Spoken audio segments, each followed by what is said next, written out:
I feel that the spotlight has moved on and no one will be breathing a louder sigh of relief than Sir Keir Starmer. And so, for the record, am I.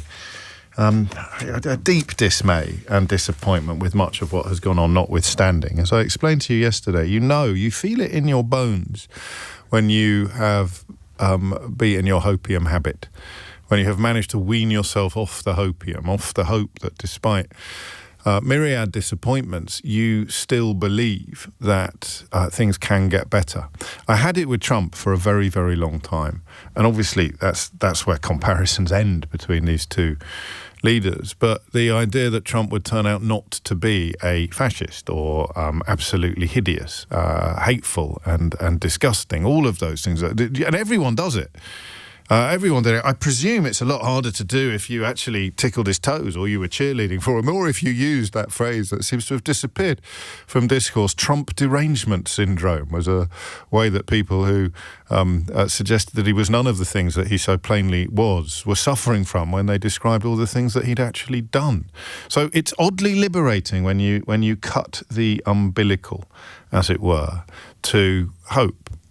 And I haven't done it yet with Keir Starmer. I'm going to be completely honest with you. I realised during the course of yesterday's programme that probably rather like a cabinet minister, the unknown unknown was probably better than the known unknown. So the unknown known is how's he going to perform moving forward. The known known is how he's performed in the past.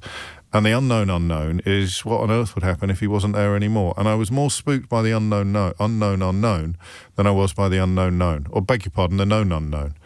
Did anyone follow any of that? Keith, you all right? Keith's back after taking a day off because he always likes to enjoy the Super Bowl in full knowledge that he won't have to get up and listen to me the next morning.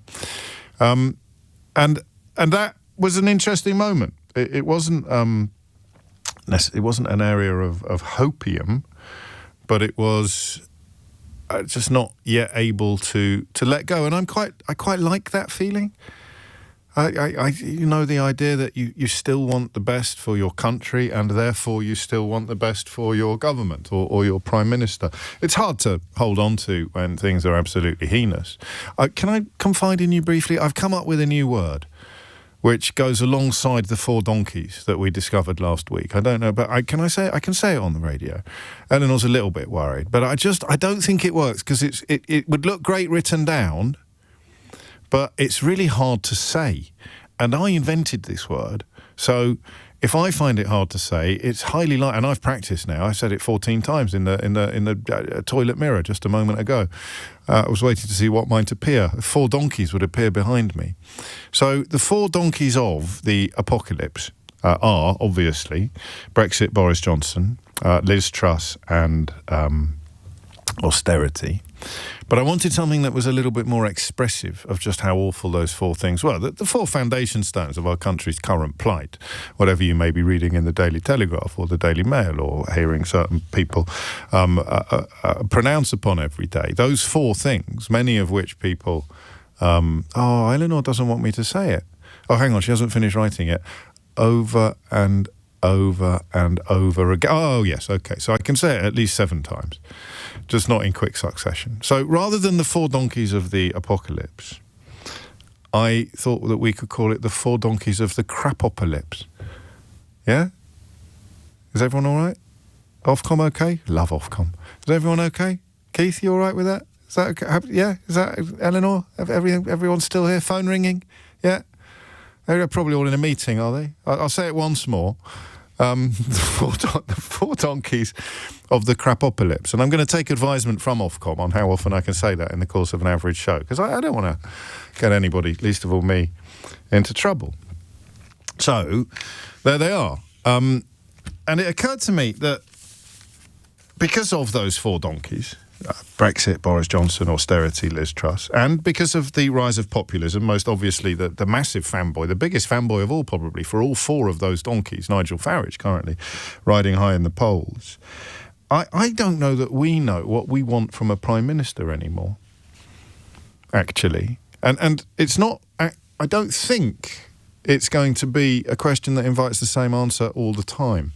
You know, at the end of a 15-year run of power, you probably would answer the question rather differently from how you would at the beginning of a run of power or halfway through an electoral cycle. Why does it seem that the country is so hard to govern at the moment?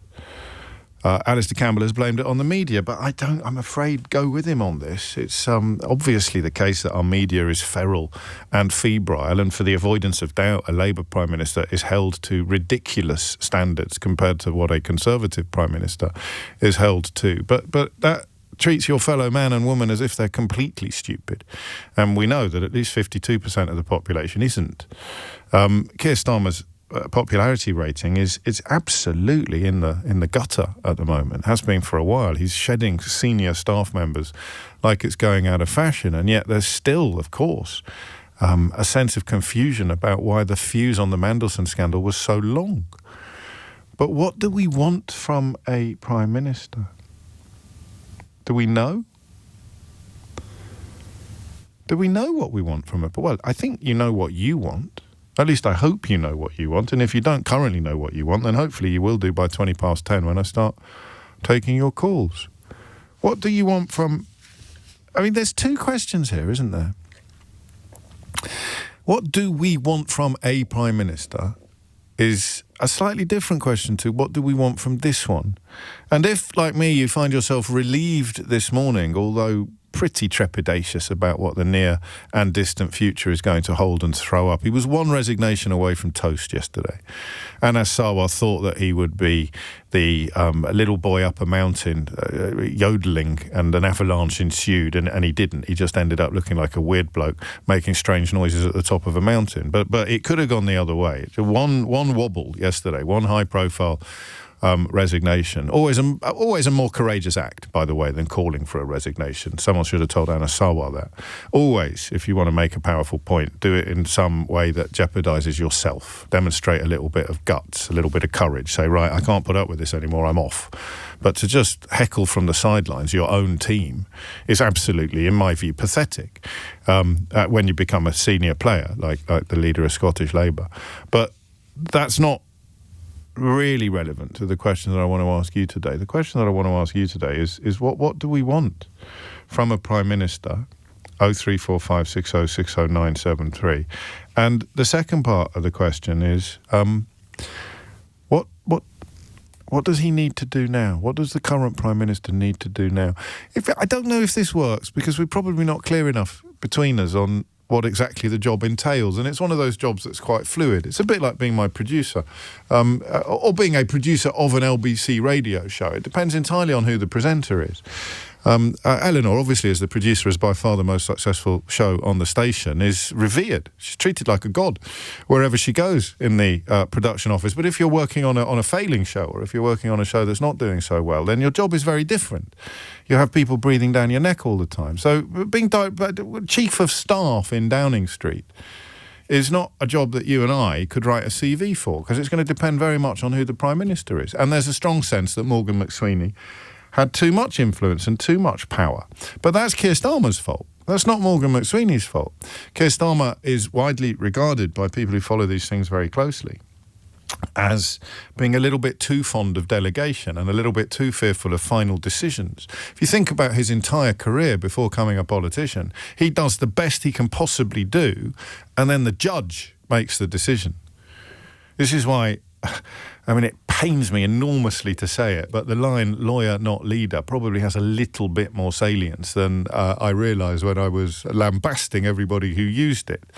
I quite like lawyers. We'd be lost without them, but they are far from perfect profession. But his entire career has been spent doing the best he can do, making the best arguments he can possibly make, and then sitting back to find out what the judge says. Whereas I think,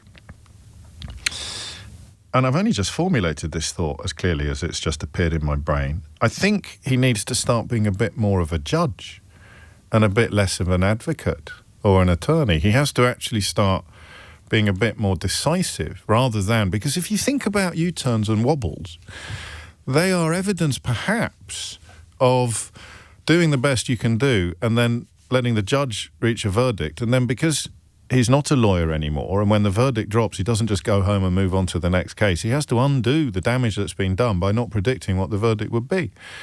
And this is where Alistair Campbell's analysis has some legs, of course, because the judge in many ways is the media, or the media at least is the lens through which the public often judges, which means he also needs to have the confidence sometimes to say, get lost, I don't care what the what the polls say, I don't care what the headlines say, this is the right thing to do, and therefore I'm going to carry on doing it.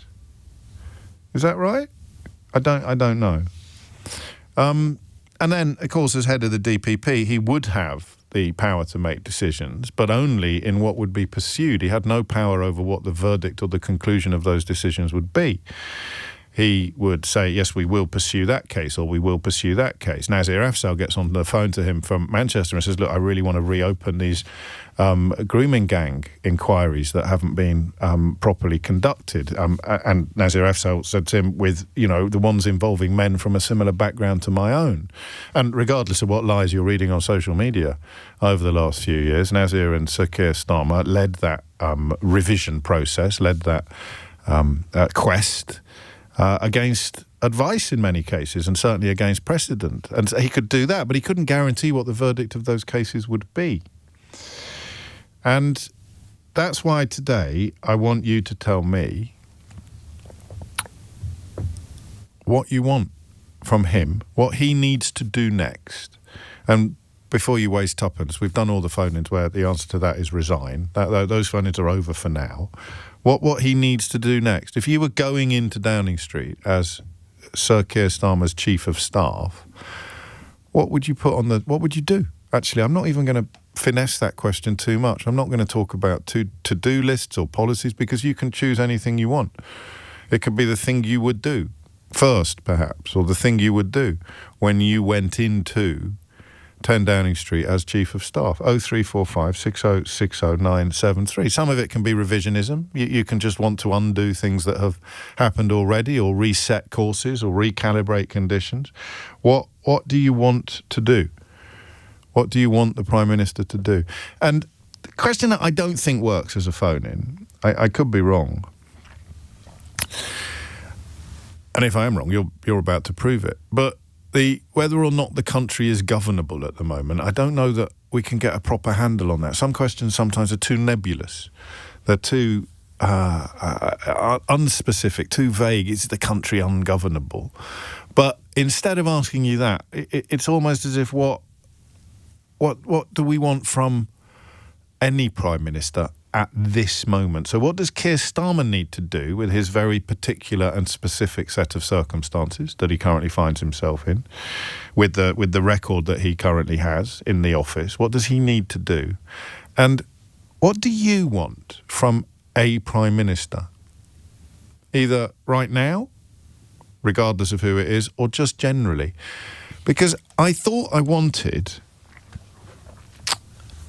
Dullness is a strange word, isn't it? Because it's almost always intended as a pejorative or an insult. As I get older, I crave dullness a little bit more. Buddhists and Zen, and the idea that you feel you have a complete and constant equilibrium.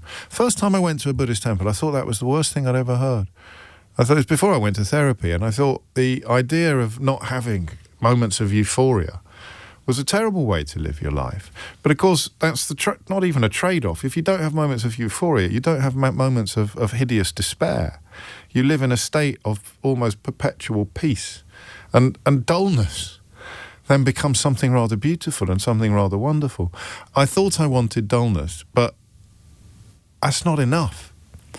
Because it's all very well me wanting it. What if the rest of the country doesn't? What if, you can see, what if populism still has a hold on our population? It probably still has a hold on your nan.